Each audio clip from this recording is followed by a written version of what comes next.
All right, everybody, welcome back to Prepping with Sarge. This is the Friday night prepper pre-party show. We were not live last week because I was actually traveling. I was actually up in Boston, Massachusetts area, visiting with some family, and I've got some fun stories to tell from that, but we may not get to that stuff tonight. And we're going to give people just a couple minutes here to get in and get some notifications out before we introduce tonight's guest. I'm very excited about tonight's guest, but if this is the first time on the channel, let me go through a couple things with you. We go live usually on Friday nights, and on Tuesday nights, I usually do either a product review or a skill-based video. We talk about all things preparedness, everything from gardening to foraging, a little bit of financial preparedness, product reviews for products that I think preppers might like. We do some homesteading stuff. And on Friday nights, a lot of times I try to have a guest, such as tonight. Always welcome new viewers. If you are brand new to the channel, would love it if you leave a comment so I know you were here. And if you enjoy what you see, please consider giving us a thumbs up. As always, check the description at some point because I have links, including links to the content that's produced by my guest tonight, and also some links for some products that I support. It's one of the ways that you can help support the channel, and that helps me to continue to produce new content for you. I really appreciate everybody. We will have some mods popping in here in just a little bit, and we will hopefully be splashing some channel links for some other preppers that you might want to check out. And one last thing is we do have a couple little rules on the channel, and that is number one, you are more than welcome to disagree with me at any time. You're more than welcome to give me a hard time. Please be respectful of my guests, and especially be respectful of each other in chats and comments. That's one thing that I do not tolerate. So if I catch a comment where somebody is basically being a troll to another viewer, those usually get deleted. So don't even waste your time typing it up. It's gonna get removed. Other than that, welcome. Have a good time. Enjoy yourselves. And I see somebody's popping in. I see Bacon's here. Yeah, I started a couple minutes early, Bacon. I'm sorry. And I saw Rosemary was in here earlier. We'll go ahead and get started, and hopefully some people will join in, and we'll go from there. So my guest tonight is the one and only my new friend that I made this year, Miss Anne-Marie. Let's see if I pronounce this right. Balela? You got it. I got it. I got it. Also known as AKA Forager Chick. How are you doing tonight? I'm doing great. How about you? I'm doing fantastic. Thank you so much for coming on the channel. I really appreciate you. Happy to be here. Let's talk a little bit about your content. When more people get in here, we'll talk a little bit about how we met, and what you do and how you do it. And then I think I wrote down some questions that people might have, but of course we'll take some questions as we go as well. So Okay. where can people find you? The best place to find me is either on my website, which is foragerchick.com, or on Instagram. I'm Forager Chick on Instagram also. I do a blog on my website, and then I also have my online school and a couple of things that I sell on there. But I try to do the blog at least once a week and put something new up there. But Instagram, I'm on there every day. Well, like probably like you. I am. I try to post every day on Mhm. Instagram, Twitter, Facebook, and then twice a week here on YouTube because YouTube's so much Right. more labor intensive. Yes. Um, I'm on YouTube too, so as Forager Chick. Absolutely, absolutely. And so again, check the links in the description, and we'll drop it a few times during the we'll drop the YouTube channel and her website here a couple times during the stream. And Lee, I see you popped in there. If you and Bacon are able to help with some links dropping and stuff like that, we definitely appreciate you guys. And there's one, and this is Anne Marie's website here where you can check out her book and her online classes and where she's going to be making appearances and things like that. So for those who are brand new, who maybe never heard of this before, what's foraging? Like, what is that? Well, if you think about it, way back in the old days, since the beginning of time, people foraged for their food. They didn't have grocery stores. So foraging is just really a means to search far and wide for food and medicine. And it's just part of my life. I've been doing it for about 10 years now. And, I just love it. I mean, it's just like, it's like a treasure hunt to go out there and just try to find something to eat for your salad, or eat, or make medicine from. Yeah, it's great. So it comes from like the hunter-gatherer societies, right? Yes. And most of whom were nomadic. They would kind of move with the seasons and where they could find food, right? And so the idea is that you don't have to grow your food. Nature grows your food. You could also find medicine and wild mushrooms and things like that. Even some of it, religious and shamanic practices are part of that as well. But for our Mhm. intents and purposes today, we're mostly talking about food and medicine. Yes. Um, Yes. what's How would somebody start if they've never done this before? Because you Um, teach this, how would you get them to get started? Well, I would definitely suggest getting a local person that's near them that has classes on foraging. That's one way to do it. Of course, YouTube. You could YouTube a whole bunch of foraging things. Get you a good book on foraging. There's so many of them, but what I like to do and what I teach people is how to identify plants by the leaf type and the flower type. And this book right here, Newcomb's Wildflower Guide, you can get this on Amazon. This is an old one, so you can't, that it won't look like this anymore. But it teaches people how to go through the keys of identifying plants instead of looking at photographs. Because let's face it, there's like 42 different things that have a purple flower in the spring, not really, and it's just easier if you have a book to go out there and do it.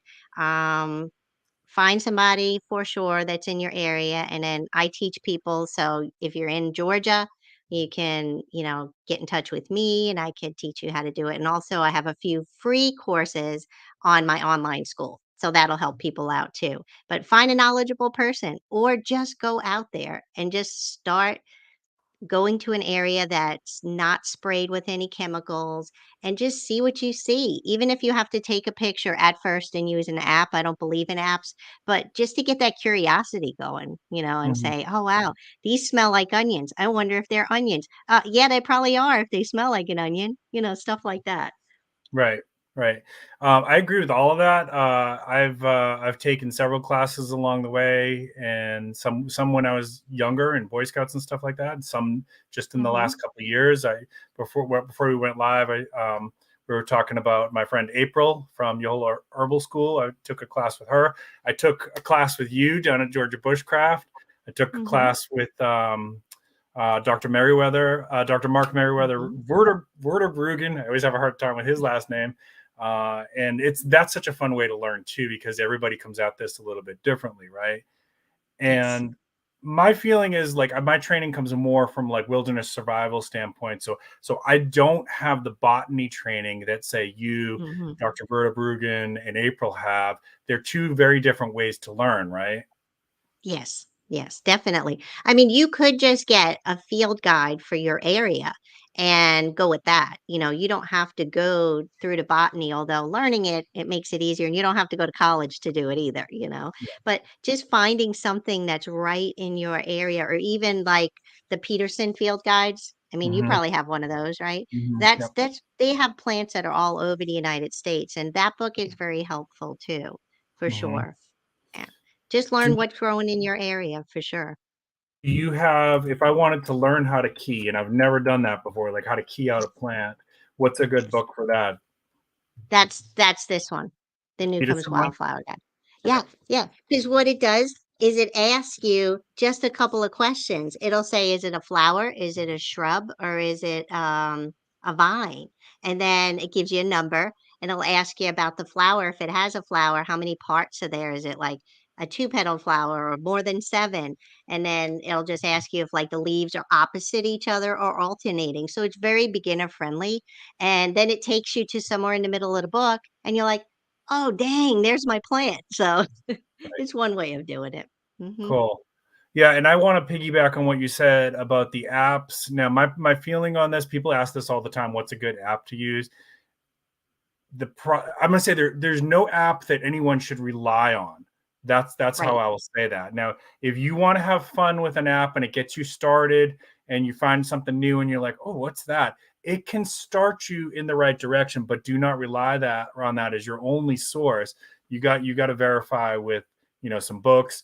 do some Google searching, and until you really are super confident with that plant, and you can say, with 100%, confidence that this is what I think it is. This is, false hawk spirit or whatever. Until you can do that, definitely don't just use an app. And in fact, I've seen videos where people have demonstrated that those apps can make a lot of mistakes. So Totally. one person took a picture of a pillow and it identified it as a rose. So be careful. Be very, very careful. But they're fun. They're Yes. fun to play with. Just don't use it. Just don't eat based on just what the app says. Don't put that in your Right, body. don't trust an app.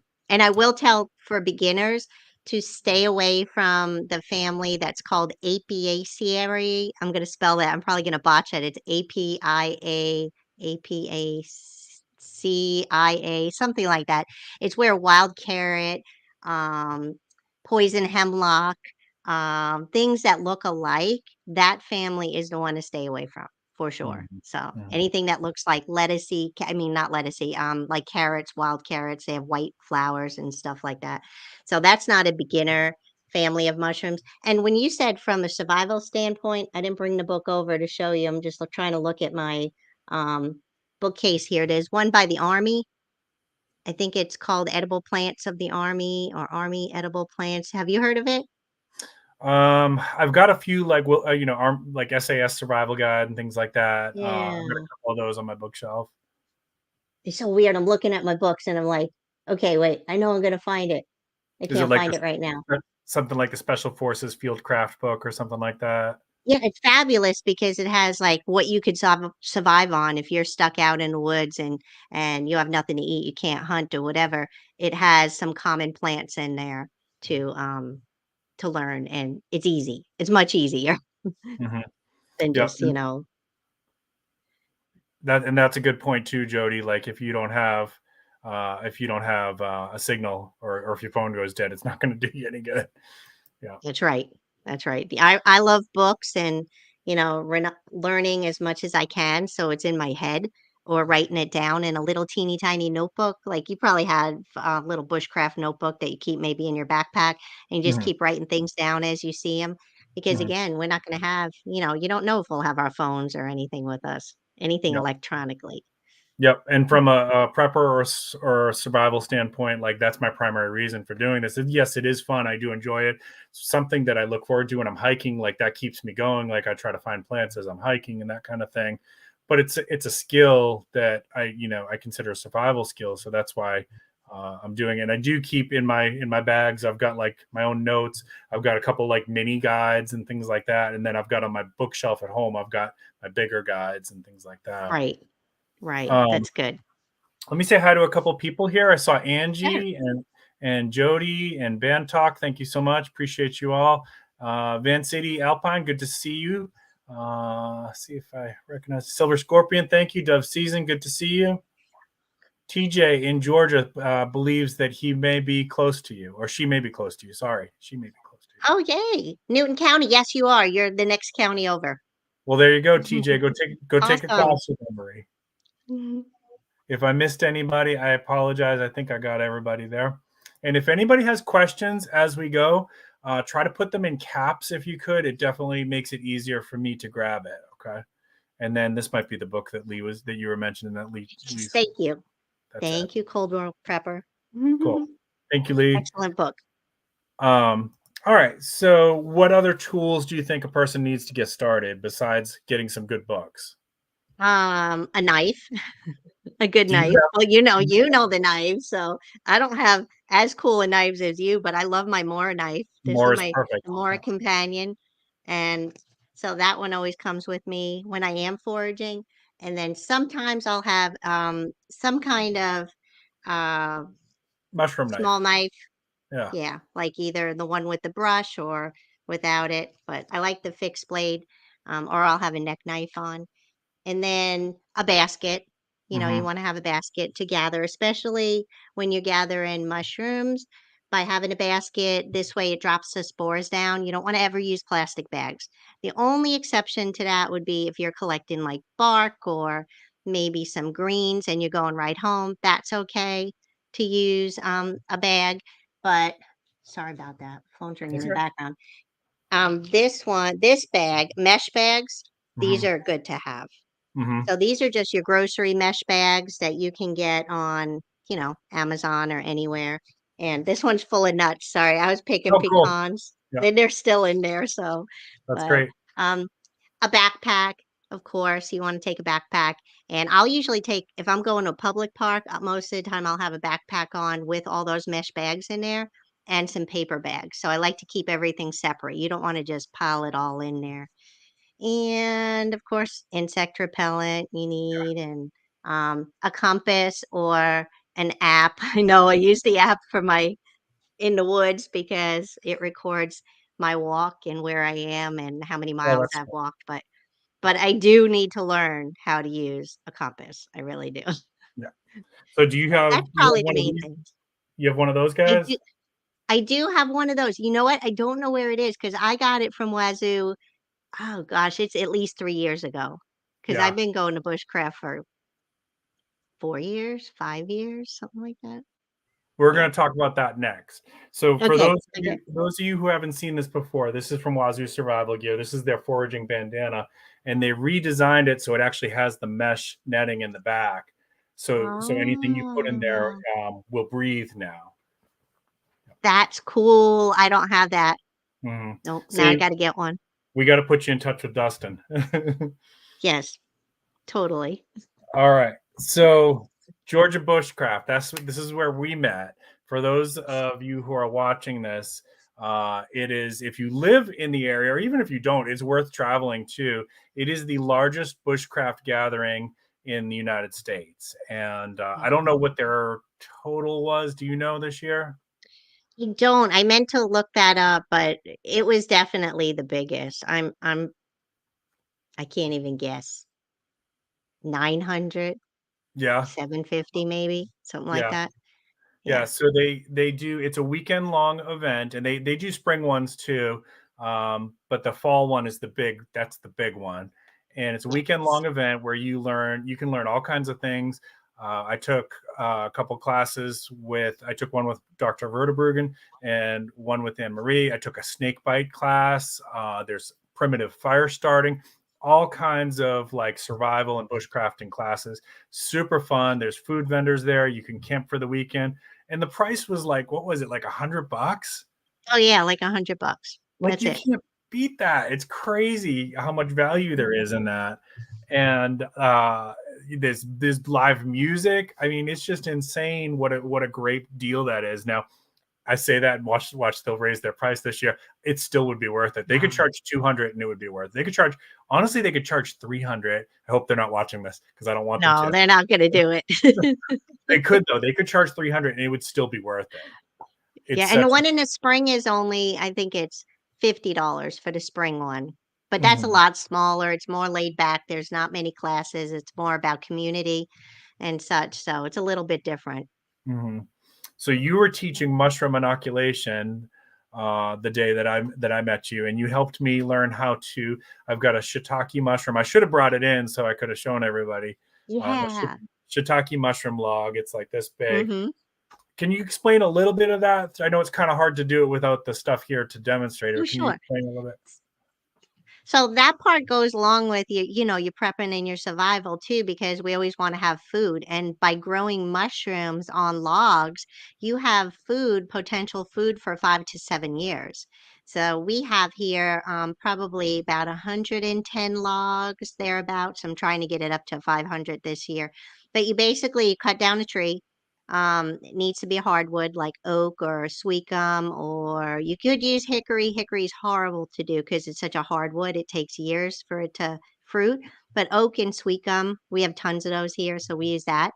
And what you do is you drop the tree down, cut it into 3 to 4 foot sections, and then let it sit for about a week. Because believe it or not, the tree has antifungal properties, so we don't want to throw in the mushrooms right away. And then what you do is you take a bag of shiitake spawn, which is usually about 5 pounds of a bag. And the spawn is the mycelium and some hardwoods and sawdust, all kinds of things in there. So that's its food for now until you put it in the log. And we drill the log and we use high-speed drills. You saw Mhm. did you use my drill, the fast Yes, one? with the it was Okay. like a spade tip? No, No? no, that was Phillips. I had, Okay. it was a DeWalt, um, DW something, I don't know, but it's like 4,500 RPMs. Yeah. So an angle grinder or a with an adapter or a high-speed drill, you could get through a log in minutes, and you drill holes down the log, turn it, and you do it like in a diamond pattern, so it's like every other that part is hard to explain on here. But you Mhm. do probably about 30 holes, I would say, on the entire log, and then you inoculate it with that spawn using a special tool, which is inoculator. Now, of course, you could do it totally without the tools. You could take a funnel and take the spawn and shove it through there with a dowel, and you could do it that way if that's all you had.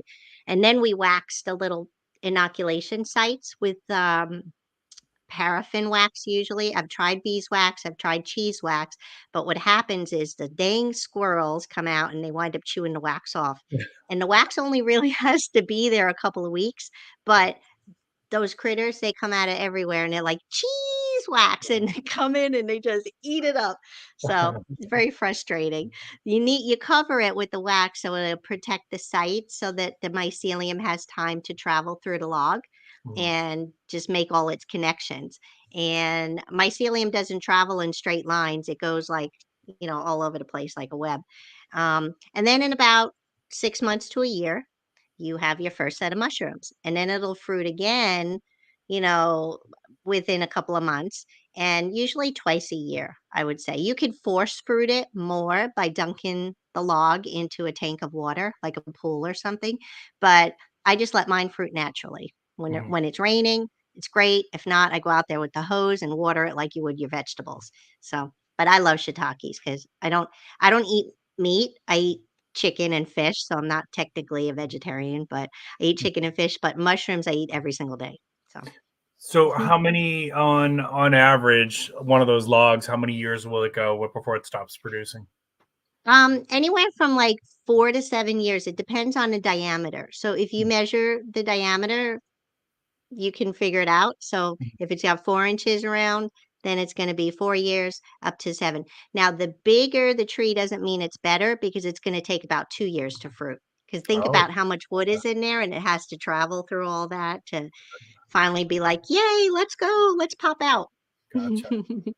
So yeah, so you said you have 500 logs going? No, no, no, I want 500. I have like 110 and some of them are on their way out, I leave my logs until they start looking a little bit, they're kind of punky, Yeah. and I put those in a separate pile and they'll still fruit, but not like the fresh ones. So if you do it every 6 months, ideally, then you have a good supply of You mushrooms, basically have but a spring constant is probably supply. my biggest.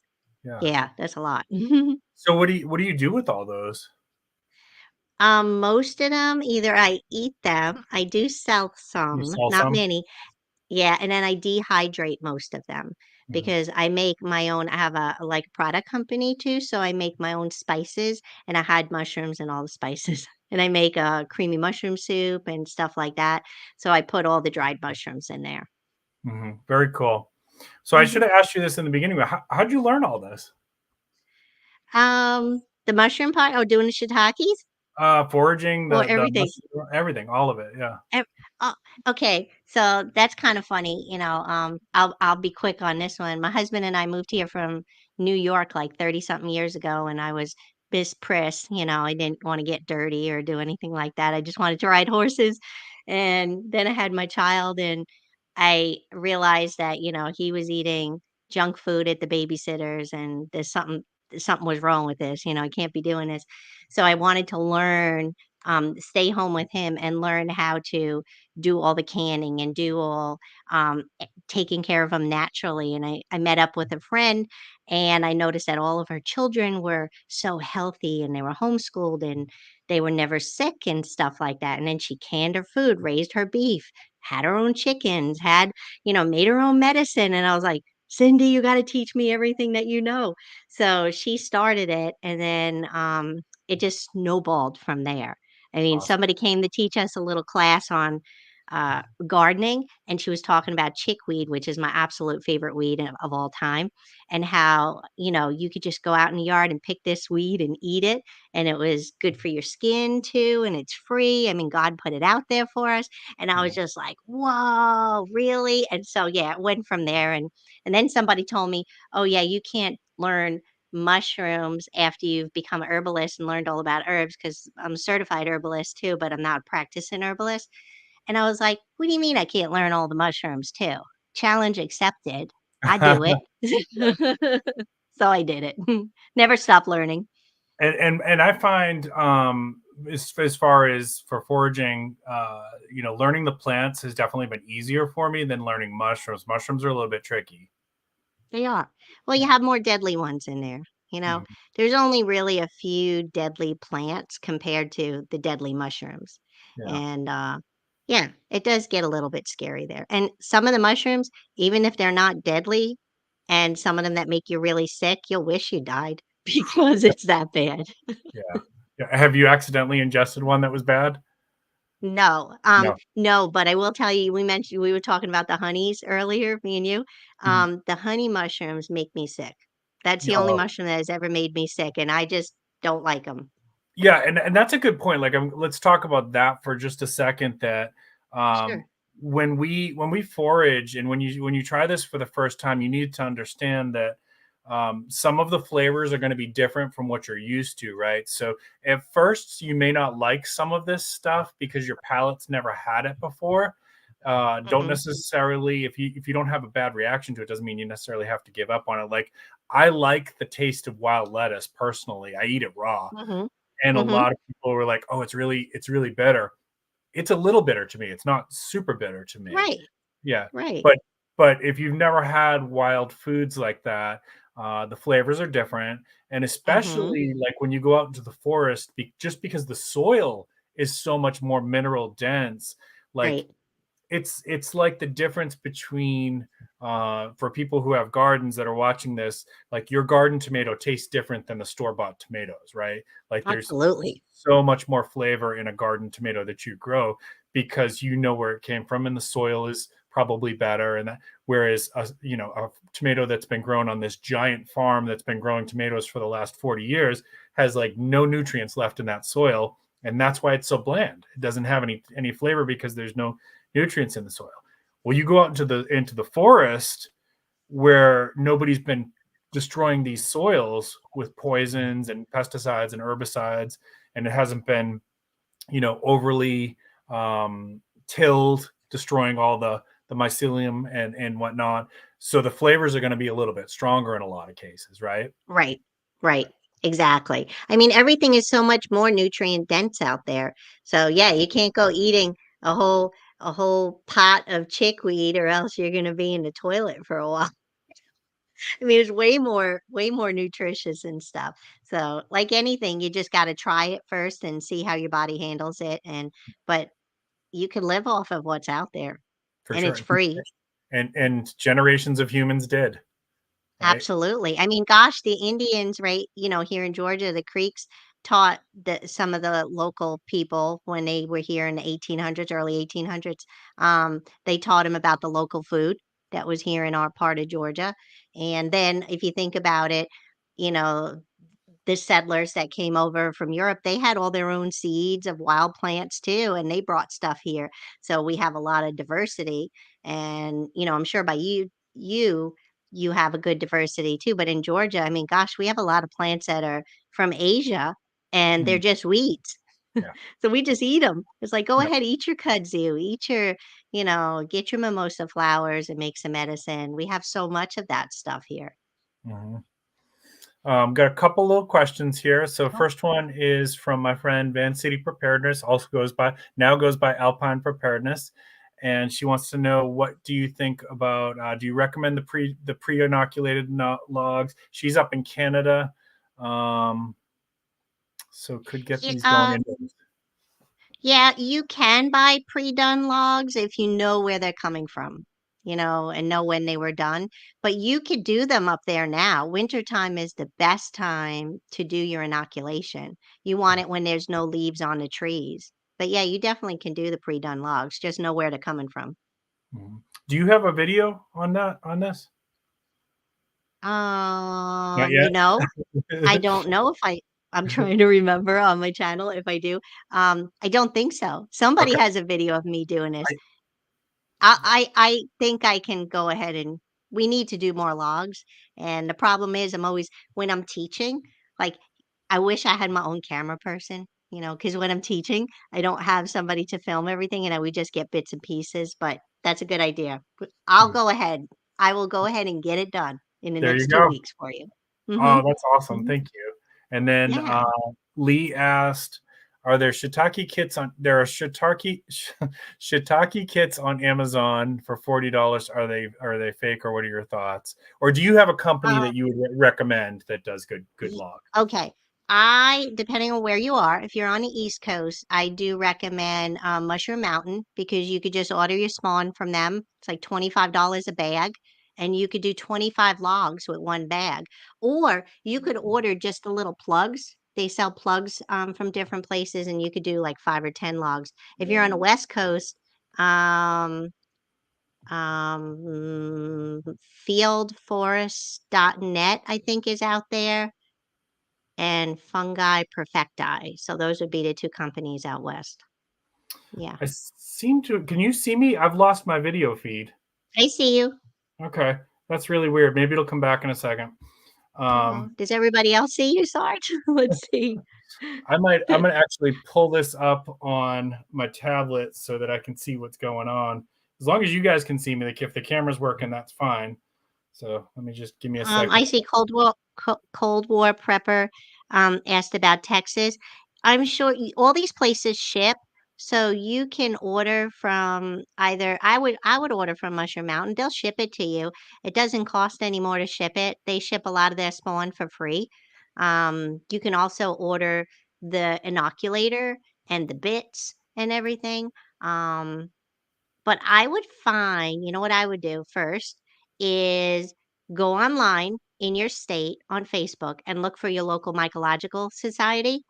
And there's got to be a Mushroom Club of Texas and Mushroom Club of South Carolina. Yeah, South Carolina has 2, I think. Oh yeah, Um, and then find somebody in that group that may have it, especially if you don't want to get it shipped. But ordering it from Amazon, I honestly don't know where that comes from. And $40 for what he was saying for a grow kit, that's too much money. That's too yeah, much because grow kits, you're only going to get those fruitings for that 1 year. It's not going to fruit ever again. It might fruit twice or 3 times. That's it. It's done. And so your money could be better well spent by getting a whole bag of spawn and doing it in the logs. And yeah, I'll do a video for y'all so everybody could see it. All right, let's see. Let's talk about your book. You've got a Okay. book, and I put again. I put the link for if you're watching this on replay. I do recommend you turn on chat, the live stream chat, because there's some links in there you should check out. But if you don't have that going, you can also just go into the description. I put a link for Anne Marie's website and her YouTube channel, and you can order the book through your website, right? Correct, correct. Okay. And I actually have 2. So, and here's the first one. It's Wild Eating with the Forager Chicks, and it has all different types of wild foods in there, all your wild greens. And in the back, it has a picture. Let me get to it. Pictures of like the different plants and mushrooms and stuff like that. And then there's like a foraging calendar in there. So, yeah, we're pretty proud of that. My friend co-wrote it with me. And Awesome. that's kind of how we got our name, the Forager Chicks. I mean, I'm the Forager Chick, but when I'm with my girls, we're Forager Chicks because one day we were foraging for chanterelle mushrooms and we had like 8 pounds of mushrooms and we were talking about, like Forrest Gump, we're saying, oh, we're going to make chanterelle pie and chanterelle eggs and sauteed chanterelles and what else can we make? So we're all excited. I get in the car. She gets in her car, drives off, and I call her back on the phone. I said, Denise, guess what? I was like, we are the Forager Chicks and we're writing a cookbook. She's like, yes.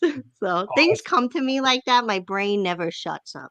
So I hear you and on here's that. Here's the other one. It's the Forager Chick's Wild Mushroom Journal and Logbook. Okay. And this I created because of the Wild Mushroom Certification course that I teach for Mushroom Mountain. This way, you can, when you find a new mushroom, you write down the description in here. And when you know what it is, you put the name. You can put a picture, stuff like that. And then if you're like me and you sell mushrooms, in the back of the book, you can log everything that you've harvested and what you did with it. If you dehydrated it, if you sold it, if you cooked it, or anything like that. And yeah, so those Awesome. are my books. Yeah, definitely check those out, folks. And let's see. I don't know. It like this could probably be a whole nother live stream, but in terms of like the dangers of the ones in the United States that are like super deadly, Mhm. what are the ones that come to mind for you? For mushrooms, right? Yeah, for So mushrooms. the main thing you need to know with identifying mushrooms is if you are outside and you can touch any mushroom. All right, let's get that straight because that's always like people, they think if you touch a mushroom it's poisonous. But if you're looking around at mushrooms that grow in the ground and you see the big huge white mushrooms and they're beautiful, sometimes they're the size of dinner plates. They have a huge stem and then they have this really big bulbous base, right? You've seen Mhm, them probably. The mhm, amanitas, Amanita. mhm, Amanita is where your deadliest mushrooms live, the destroying angel, the death cap. So when you are getting a mushroom or you're not even sure if you're going to, harvest it or whatever, you don't know what it is. Dig it up. Does it have a bulbous base? Does it mhm. look like it grew out of like a little egg sac? If it does, put it back, drop it down, be done with it and walk on. So they say for newbies to stay away from mushrooms with gills, but I don't really say that because there's so many good ones that have gills, like your oyster mushrooms, but it's just knowing the identifying features. And this is where observation comes in hand with going out looking at mushrooms. Just start observing them. Mhm. Take pictures. Don't just look at the top and put it in an app and say, "What is this?" Or don't put it online. Even worse, because the guys on Facebook will just like laugh your butt off. So take a picture of the underside. Take a picture of the top. Notice anything about it. Is it growing on a tree? Is it Mhm. growing out of the ground? Is it growing out of poop? You know, just know your different environments, but stay away from all the amanitas. Yeah, that's one. I see Corey just wrote Amanita muscaria. That's Yeah. actually not a deadly mushroom, but it's not a mushroom you should be messing with. That's one of the Santa Claus mushrooms. Is that the So red and white one? yeah. Yeah. And you can actually make really good medicine out of it. I don't. That's something that Philip could talk about. He does that a lot. So amanitas are one, and then you and I talked about this before, the Cortinarius. So learning about mushrooms and how to do a spore print Mhm, on a mushroom by cutting off the cap, if it has a cap, and laying it gill side down on a piece of glass or a piece of paper that's half white and half black, mhm, put a covering over it, leave it till the next day, pull it up, and it's going to have a perfect print of a mushroom and it'll be white all the way to purple, black, brown. And by knowing that, then you can actually go to Mr. Google and say, I have this purple mushroom that has a rusty brown spore print and it has gills. Boom. If you pop that in right now, it's probably going to say Cortinarius. Stay right. away, deadly. Yeah. So, yeah. Yeah. Those two I would, yeah. And the another myth about mushrooms I sometimes see is that it's perfectly okay to pick a mushroom, to look at it, smell it, peel it. Once it's come out of the ground and it's opened up, it's already done what it's going to do, right? Its life Right. cycle is essentially complete. It's dropped its spores, or some of its spores anyways, Right. and there's no ethical dilemma about taking it at that point. No, think of it like a fruit. That's what it is. It's the fruiting body of the mushroom, which is the mycelium underground. So if you pick all the fruit off of the apple tree, is the apple tree going to die? No. No. So, yeah. Yeah. But you have those people that Yeah. definitely get after you for picking all the mushrooms. Yeah, and it's just not knowing that it's okay. The mushrooms are it's done. Its life cycle is complete, and it's okay to pick it up and look at it and play with it. And just Correct. don't eat it Correct. unless you know what it is, unless you're sure that it's safe. Exactly. And here's another thing. If you do know a mushroom what it is, and then you find another mushroom that you don't know what it is, don't go putting it in the same basket or the same bag, Ooh, because there is chance of cross-contamination, and the spores from that mushroom could land on yours, and it may not kill you, but you're going to get very sick for right, sure. right, Yeah. right. Yeah. All right. Jumping back to plants for a little bit, Sure. and folks, we're going to be winding down here in a few minutes. So if you have questions, go ahead and throw them in there. And those of you who've been helping with modding, I really, really appreciate you. So please make sure you put your channel links in there too, so people can check out your channel links. But jumping back to plants, you and I were talking a little bit about this week, but Mhm. just to kind of go through some options for people. And this is one where you guys may want to save this video so you can do some future research on this.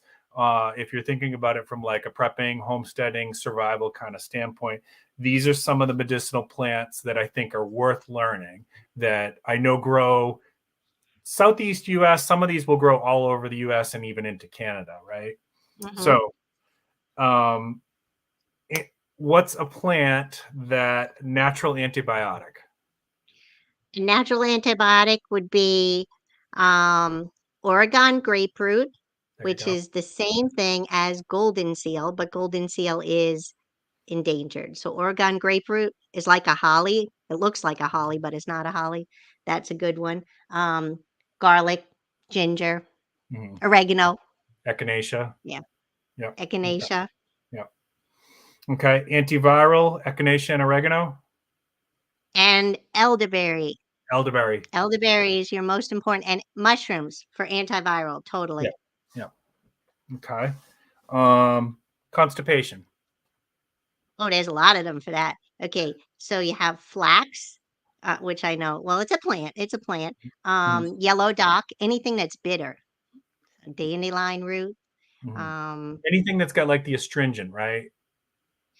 no, you don't No. really. That's more for diarrhea if you want it to be, because that'll dry it up.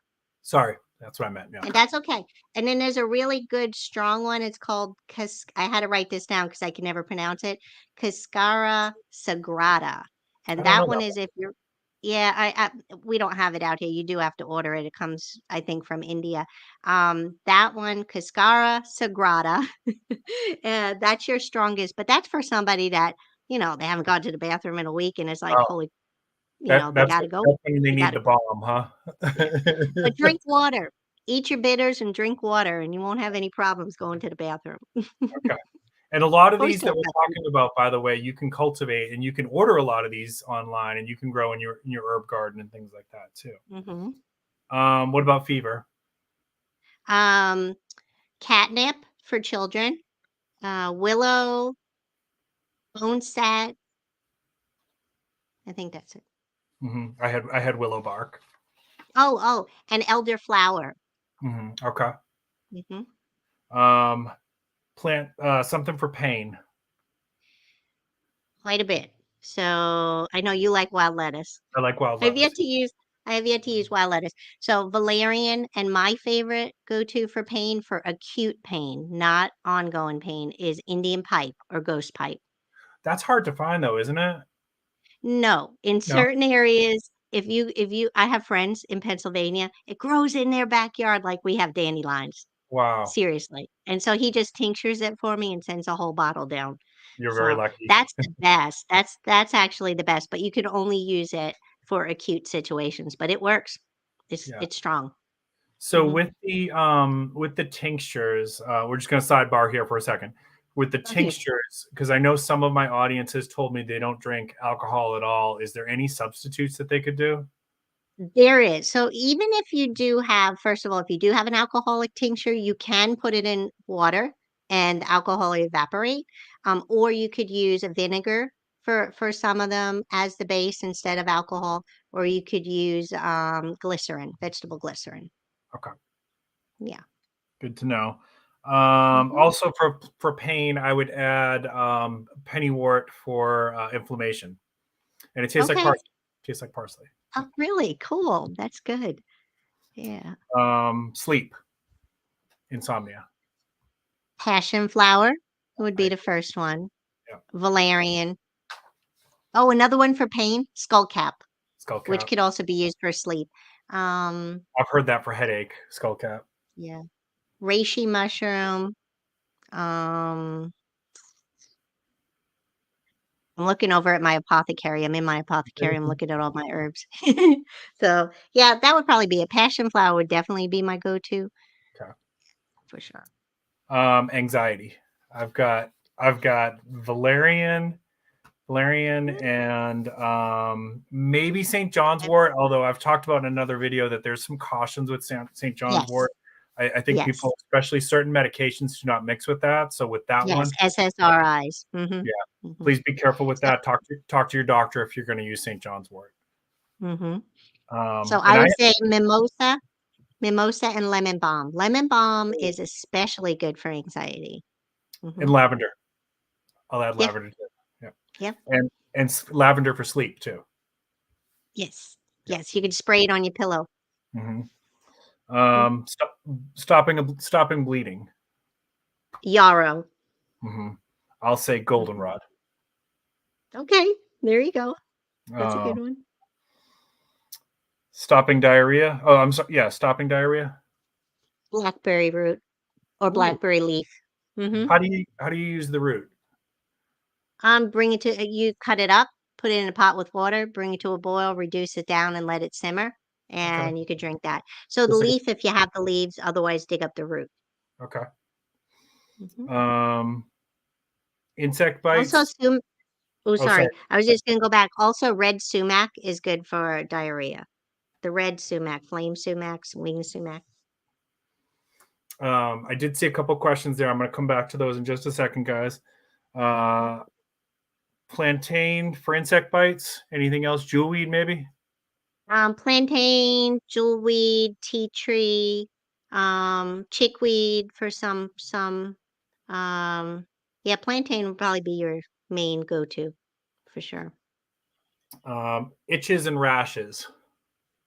Chickweed. I'm gonna say that. That's like the number one for rashes. Calendula, Ooh, jewelweed, yeah. plantain, And so you would do anything that cooling. as a poultice? You could do it as a poultice if that's all you got. And then if it's an ongoing rash like eczema, you put it in, you make a salve. So by infusing the herbs into oil and then adding beeswax after you strain it out. Okay. Definitely. UTIs, urinary tract infections. Goldenrod, anything yellow. Think Okay. about that. All Anything right. yellow. Yellow. Okay. Mm-hmm. And then sunburn. Of course, everybody knows aloe. I'm going to research this one a little bit. I had read lamb's quarters, but you said you'd never heard that before. That don't mean anything, you know. I mean, you're in there. You might know more about that, you know, in your area or something. But yeah, I never heard that. That's cool. Yeah, Oh, I read calendula would be good. calendula. Calendula would be good because that's good for regular burns, so that would help for sunburn as well. Okay. Yeah. Yeah, I had read with the Mhm. lamb's quarters, mash it up into a poultice and apply it like that. Okay. All right. And then inflammation, I mentioned pennywort. Do you got any other ones for inflammation? It depends on the type of inflammation, but comfrey is my favorite for inflammation, but topically. You know, Okay. that's my disclaimer. You can do more research on that about internal, but it works great for bone injuries and arthritis. Awesome.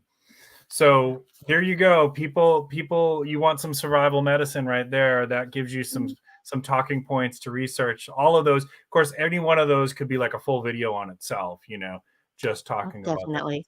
Definitely. And I see Corey mentioned chamomile. Totally forgot about that. You got it. For Chamomile sleep. is a great one. Yeah. Yeah. But it's funny, chamomile for some people, it speeds them up. So if that was to be the case, then you have to take one of the other herbs to counteract it. A little bit to bring you up, a little bit to bring you down. Mm-hmm. Mm-hmm. Coffee and cigarettes. Yeah. Ugh. I like that somebody wrote the red wine. The red wine. Is wild lettuce a sedative too? Okay, so here's the thing. Let's talk a little bit about wild lettuce. So wild lettuce, there's so many different types of wild lettuce, There and is. they look alike. They The good do. news is that all of the ones that I know about are all have the same medicinal compound within it. I forget the name of it. Do you remember? Um, It's okay. It's the sap. yeah, It's in yeah, the sap, and it's a white milky sap. And in everybody's gonna latex. Yeah. Yeah, and everybody's gonna get a different effect from it.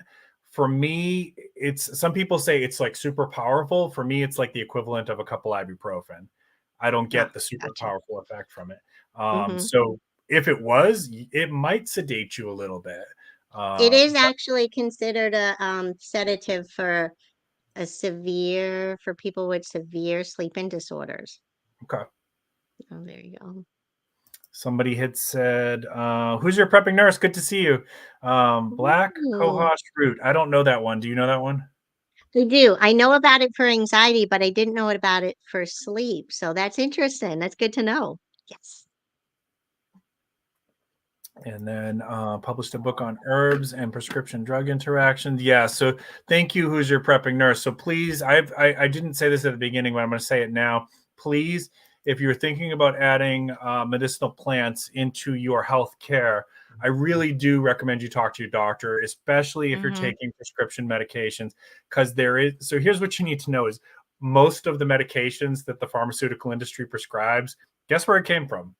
It came from the plant world, and Plants. they take the compound, the carbon compounds, and they just alter it a little bit. Then they trademark it or whatever they do, and then they sell it. So that being said, plant medicine can be in many cases as strong as, and sometimes if it's the way it's done, it can be even stronger than prescription medications. So if you're thinking about this stuff, please talk to your doctor, especially if you're taking any kind of prescribed medications, because there can be interactions. And St. John's wort is one that I really try to caution people about. Like, I think if you're taking an antipsychotic, or if somebody in your family is taking an antipsychotic, like St. John's wort is a no-go for you. You cannot do it. And Right. there might be something with cholesterol medicine too. I can't remember. Do you know? Um, yeah, any of the cholesterol medicine, because some of the herbs that will lower your cholesterol, you don't want to have it both be lowering it down. But the good news is you could wean yourself off your cholesterol medicine and go on to the herbal medicine for sure Mhm. with Okay. most things. Hmm. Yeah, I take red yeast rice sometimes, and that dropped my cholesterol to 90 points. Oh, wow. Yeah. Oh, Now with red yeast rice, it's recommended that you take COQ10, because I think it has a tendency to kind of take that out of your system, so you have to kind of add it back in. Um, hmm. for me, it came down to I would rather do that than a cholesterol pill. Oh, Um, yeah, because once you're on there, it is hard, like I said, to get off of it, and they're so bad for you. mhm, So bad. I'm like, I don't take any medicine. I will take an ibuprofen if nothing else is working, but mhm, that's about it as far as it mhm. goes. Oh, thank you, War Thank you, Prepper. cobalt pepper. Hmm. Mhm. Mm. There's one, let me mention this one herb because I totally forgot. You have I mean, I don't know if everybody has sweet gum trees around them, but you've all heard of Tamiflu, right? That Hmm. medicine Tamiflu for the flu. Well, sweet gum trees, you can make your own Tamiflu and you don't need to take that crap. So, same Really? thing, Yeah. exact thing. Hmm. Yeah. Hmm. And I don't know if everybody knows this, but guess where aspirin came from? The willow tree. Hmm. That's right. So all of our medicines, or probably most of them, is I'll talk about that one in a second. Who's your prepping nurse? All of our medicines have come from the plant world, and mushrooms too. Hmm. Saw palmetto. So now saw palmetto is sometimes used to help with testosterone levels. I don't know if it has other benefits. Um, so I posted a video about saw palmetto berries, and it got a ton of views. And then I didn't realize this, but it's actually illegal to forage them in some parts of the U.S. Oh, I think it was getting over foraged. So oh. know your local laws about that stuff. Oh. You know what else is good for testosterone? And it's free and it's easy to get? Pine pollen. Pine pollen. I didn't know Ser- that. Yeah. Yep. coming up soon in just like March when you start seeing the catkins, the male parts of the cones that are filling up with all the yellow greenish powder right before they go poof. You Mhm, collect those and you put them in like a little strainer and shake out the powder, and you could take it in a smoothie or you could tincture it. Good cool. stuff. It's good for women too for energy. Yeah. Oh, thank you, Lee. Appreciate that. Yep. Willow tree bark, absolutely. Yep. April from Yohola Herbal School taught me that one. Oh, thank you. Who's your prepping nurse? So apparently the salt palmetto is also for enlarged prostate. Hmm. Oh, he was double dosing. Not good. Okay. Ugh. Yeah. Yeah, you got to be careful with this stuff. I mean, just because it's a plant, just because it grows off a tree or in the ground doesn't necessarily mean it's safe to take in massive That's quantities. right. Please be careful. Right. Um, All right. I think we got through all the questions. Thank you again so much to the mods. And I'm going to start to wind this one down. Please check out Anne Marie's website and her YouTube channel. And she's also on Instagram. And if you are in one of the areas where she's teaching, please go see her live. She's a fantastic teacher, and you've got online courses that people can learn from. You've got Hmm. books. So I am so glad to have made your friendship. It's been an Yes, absolute me too. pleasure. Thank you. Thank you. Is there anything else you want to plug or anything else you want to talk about or what you got coming up? What do I have coming up? I do have a 7-month herbal program coming up starting in March. I mean April, excuse me. It's April to October. It's one weekend a month, learning everything about herbalism and foraging. And we start at the basics and go all the way to medicine making, even including soap and lotion. So if somebody is in the area and they are interested in that, that would be great. Trying to think of any other. I When's will the have next some walks. Sorry. I was gonna say when's the next online classes start up again? Well, right now, most of them are open, but I like to start people together. So we have a group because I have a private Facebook group and you're part of that. So the next one will be the 14 wild plants in 14 days, which is wonderful and it's good for the whole family. And the tutorials on how to identify the plant. I'm outside filming with the actual plant. Then we go inside and we make a recipe with it. So it's really good and thorough. And that one should be starting up in March. I'll start advertising it at the end of February Very for good. sure. Very good. Did we leave anything out? I don't think so. You got a lot of I good don't. projects going on. Yeah, I'm always busy. I mean, if I'm not busy, I might as well be dead. So, I'm like one of those, you just like the Energizer bunny, why stop? I'm not one to sit on the sofa and stuff. I just like to keep going and going and going, trying new things, learning hard things. And I just learned how to chop down a tree. So I'm pretty feeling cool about that. So I So just did that with the Fuel the Fire guys. you're on your way to 500 logs, my friend. No. The journey to 500 logs. I want a picture of that, by the way. When you've got them all lined up, I want a picture of that. Okay. They'll be all in nice little stacks all around my property. Oh, that'd be so cool. You'll be up to your ears in mushrooms. Love it. All It'll be right, great. thank you so much. Thank you, chat. I always end with a little bit Thank you of for having me. my pleasure. You are welcome back anytime you want. You just let me know, okay? Okay, And sounds if you good. and if Thank you, you're wa- everybody. and if you want me to come on your stream, just let me know. I love talking about mental health preparedness and that kind of stuff. So be Absolutely. happy to do that. I always end with a little bit of a positive message for the audience. So I was thinking about this today, and I was thinking about like forgiveness and grace, and if somebody's hurt you, like emotionally, physically, whatever, maybe even sexually, somebody, if you're out there, remember that when you forgive, it doesn't necessarily mean you're giving that person to be permission to be back in your life. All you're doing when you forgive somebody is you're saying, I'm not letting this person occupy my mental headspace anymore. They don't have a right to be there. I'm letting this go. I'm evicting you from up here. I hold no more grudges against you. And it doesn't mean you have to let them in your life. You absolutely do not have to, especially if they've been bad for you. You can keep that boundary. But when you forgive, you free yourself up, and you'll feel better, you'll feel lighter, and it can be a huge part of your own journey if you've struggled with healing from being hurt from somebody. Okay, so hopefully that reaches the right person out there. Make sure you get outside this weekend, even if it's snowing and freezing cold. Try to get outside, get a little fresh air, and hug your loved ones, especially. Spend some time with your kiddos and your pets, because they grow so fast that time just disappears. You got one of your pets there? Sorry, he's trying to come up here and say hi. Come on, Levi. Up. There he is. Oh, what a beautiful. That's Levi, the forager dog. Oh, hey Levi, thank you for guest starring. Say hi. All right, everybody, Thanks, Sarge. No problem. Have a wonderful weekend. Keep planting your seeds. Keep stacking your silver. This is Anne Marie and Sarge. Bye, guys.